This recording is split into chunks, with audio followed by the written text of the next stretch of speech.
আসসালামু আলাইকুম। আজ আমি আপনাদের সাথে শেয়ার করব ট্রপিক্যাল হুইপ ক্রিম কীভাবে পারফেক্টভাবে বিট করা যায় সেই পদ্ধতিটা আপনাদের সাথে শেয়ার করব।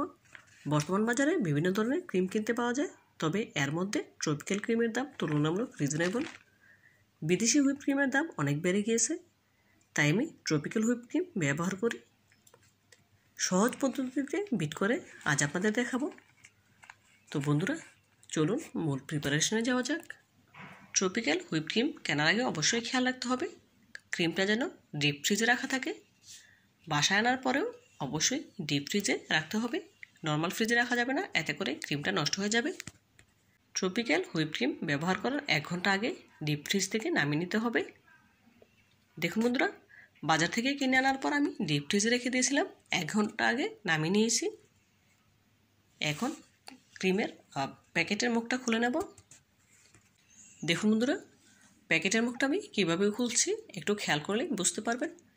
তো বন্ধুরা, ভিডিওর এই পর্যায়ে আপনাদের কাছে ছোট্ট একটি রিকোয়েস্ট রইল, যারা এখনও পর্যন্ত আমার ভিডিওটি দেখছেন একটি লাইক দিতে ভুলে গিয়েছেন, প্লিজ একটি লাইক দিয়ে ভিডিওটি কন্টিনিউ করবেন। আর যে সকল বন্ধুরা আমার চ্যানেলে নতুন ভিজিট করেছেন, চাইলে চ্যানেলটি সাবস্ক্রাইব করে পাশে থাকা অল নোটিফিকেশন ক্লিক করে দিতে পারেন। এতে করে আমি যখন কোনো নতুন ভিডিও আপলোড করবো সবার আগে আপনার কাছে পৌঁছে যাবে। এই কাজটি যারা অলরেডি করে নিয়েছেন আপনাদেরকে জানাই অসংখ্য ধন্যবাদ। দেখুন, প্যাকেটের মুখটি খুলে নিয়েছি। এখন মেজারমেন্ট কাপের 1 কাপ ক্রিম নিয়ে নেব। দেখুন, 1 কাপ ক্রিম নিয়েছি। এখন এই ক্রিমটা বিট করে আপনাদের দেখিয়ে দেব। এখানে একটি মিক্সিং বলে ক্রিমটা নিয়ে নিলাম। এখন যে ক্রিমের প্যাকেটটা আছে সেটা মুখ বন্ধ করে পিন আপ করে নেব, যাতে করে ক্রিমটা নষ্ট না হয়ে যায়।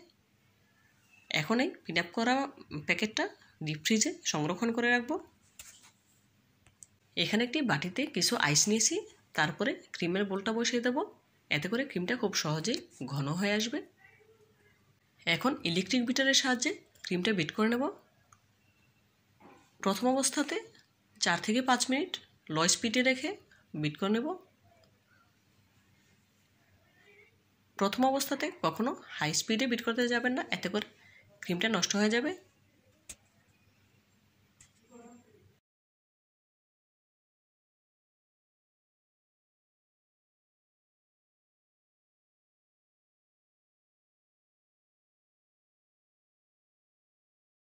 বন্ধুরা, ইলেকট্রিক বিটার কিন্তু এক নাগারে চালানো যাবে না, এতে করে বিটার গরম হয়ে যেতে পারে। সেই জন্য একটু স্টোভ দিয়ে দিই আর ক্রিমটা তৈরি করে নিতে হবে।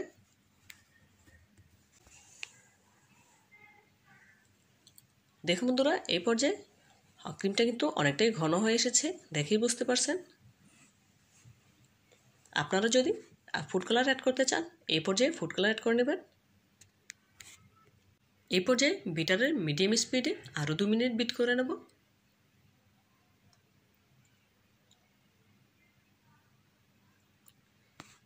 ট্রপিক্যাল হুইপ ক্রিমে কিন্তু আইসিং সুগার বা চিনি দেওয়ার কোনো প্রয়োজন নেই, যেহেতু এই ক্রিমটা এমনিতেই অনেক মিষ্টি থাকে, সেজন্য আর চিনি দেওয়ার প্রয়োজন নেই। দেখুন বন্ধুরা, এই পর্যায়ে 2 মিনিট মিডিয়াম স্পিডে ক্রিম বিট করে নিয়েছি, দেখেই বুঝতে পারছেন ক্রিমটা কিন্তু অনেক ঘন হয়ে গিয়েছে। এখন আবারও বিটার স্টপ করে দিয়ে কয়েক সেকেন্ড রেখে দেব। মিক্সিং বোলের সাইডে যে ক্রিমগুলো লেগে আছে সেগুলো স্প্যাচুলার সাহায্যে একসাথে করে নিচ্ছি।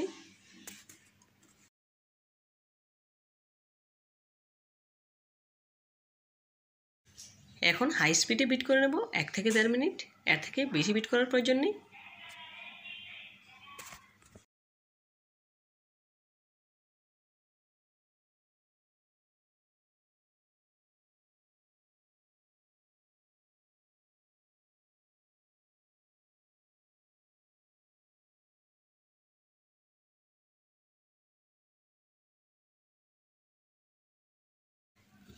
এক থেকে 1.5 মিনিট হাই স্পিডে বিট করে নিয়েছি।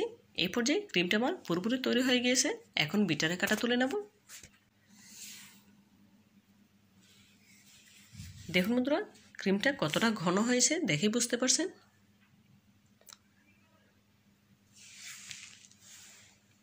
দেখুন, বিটারে কাটা থেকে ক্রিমটা পড়তে চাইছে না, আমি কিভাবে ফেলছি দেখেই বুঝতে পারছেন। এখন স্প্যাচুলার সাহায্যে আপনাদের তুলে দেখাচ্ছি ক্রিমটা কতটা ঘন হয়েছে। দেখুন, স্প্যাচুলা উল্টে দিলেও ক্রিমটা কিন্তু একটু নড়ছে না, দেখেই বুঝতে পারছেন। এরকম হলে বুঝতে পারবেন ক্রিমটা কেক ডেকোরেশনের জন্য পারফেক্টভাবে তৈরি হয়ে গিয়েছে।